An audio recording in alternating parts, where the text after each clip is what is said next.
जय हिंद। आज हम लोग जानेंगे कि 13 अप्रैल 1919 को जालियांवाला बाग हत्याकांड में आखिर क्या हुआ था उस दिन। जानते इस टॉपिक को विस्तार से कि 13 अप्रैल 1919 के यह जो नरसंहार था जिसमें कि बहुत सारे लोगों को अपनी जान की बलि देनी पड़ी, उस दिन आखिर हुआ था क्या। तो देखते हैं इसको विस्तार से, तो समझते हैं कि क्या है जो जालियांवाला जो बाग हत्याकांड है वह क्यों हुआ था। इसकी पृष्ठभूमि बनी थी, ब्रिटिश सरकार ने रॉलेट एक्ट लागू किया था। यह लागू किया था 18 मार्च 1919 ईस्वी को। कब लागू किया था? 18 मार्च 1919 ईस्वी को, जो कि भारतीयों को बिना मुकदमे के गिरफ्तारी करने की अनुमति देता है। इस अन्यायपूर्ण कानून को लोग काला कानून कहते हैं। क्या कहते हैं? काला कानून कहते हैं। क्यों? क्योंकि इसमें बिना मुकदमा दर्ज किए हुए किसी को भी गिरफ्तार किया जा सकता है। इसे बिना वकील, बिना दलील, बिना अपील वाला कानून भी कहा जाता है। इसी कानून के तहत पंजाब के दो राष्ट्रवादी नेता डॉक्टर सैफुद्दीन किचलू और डॉक्टर सत्यपाल की गिरफ्तारी कर ली गई थी। इसी के विरोध में पूरा पंजाब जो था तनाव में था और इसी के कारण जालियांवाला बाग में एक मीटिंग चल रही थी। आगे देखते हैं इस चीज को विस्तार से। आगे है कि सभा का आयोजन, यानी जालियांवाला बाग में सभा का आयोजन। तारीख थी 13 अप्रैल और उस दिन क्या था? बैसाखी का दिन था। बैसाखी पर्व होता है जो कि पंजाबियों का बहुत फेमस पर्व है। बैसाखी सिख धर्म का सबसे फेमस पर्व है। और ये जो जालियांवाला बाग है वो कहां पर है?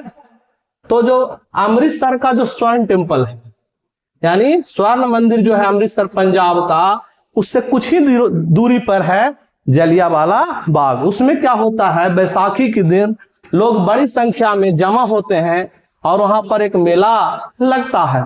उसी बाग में, यानी अमृतसर के जालियांवाला बाग में ही रॉलेट एक्ट के विरोध में एक शांतिपूर्ण सभा का आयोजन किया गया था। अब बाग की खासियत क्या थी?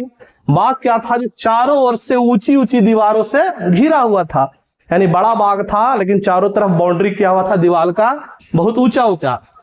एक खाली मैदान था जिसमें से अंदर आने और बाहर निकलने के लिए केवल एक छोटा सा दरवाजा था और उस बाग में ही एक कुआं था।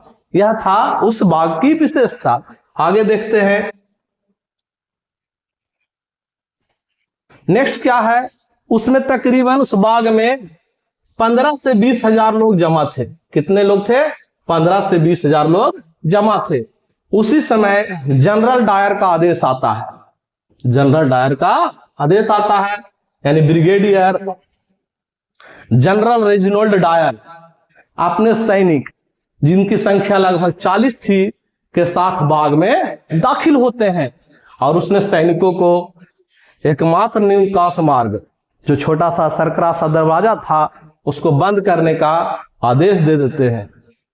नेक्स्ट आगे देखते हैं क्या होता है। आगे है गोलीबारी, यानी गेट को बंद करने के बाद 400 सैनिक मिलकर गोलीबारी करते हैं बिना किसी पूर्व सूचना या चेतावनी के। यानी जो लोग बाग में जमे हुए थे, भीड़ थी, उसको बिना अल्टीमेटम दिए हुए, बिना किसी सूचना के जनरल डायर निहत्थे भीड़ पर गोली चलाने का आदेश दे देता है। अब देने से क्या हुआ? नरसंहार।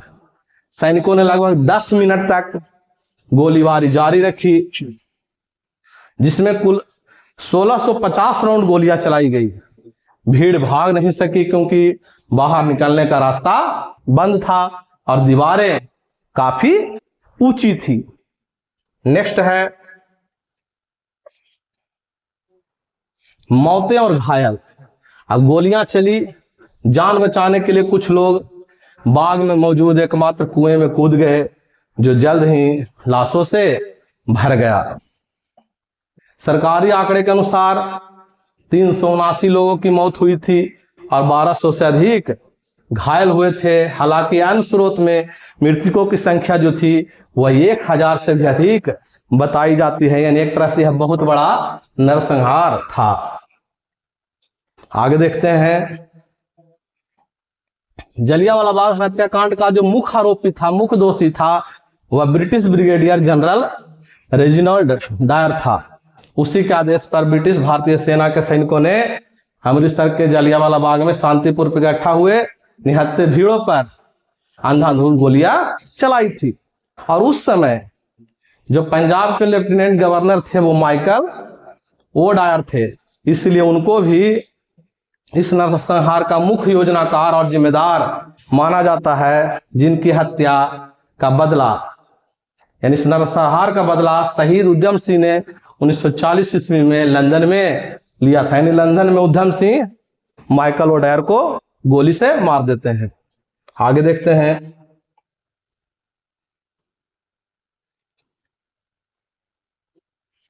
अब होता क्या है, इस हत्याकांड के बाद पूरे देश में आक्रोश फैल जाता है।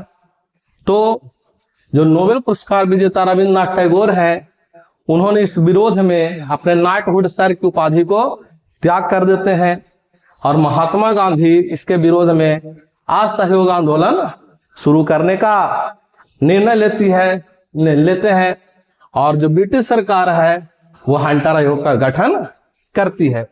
आशा करता हूं यह वीडियो आप लोग के लिए काफी इंपॉर्टेंट लगा होगा, जानकारी आपको अच्छी लगी होगी।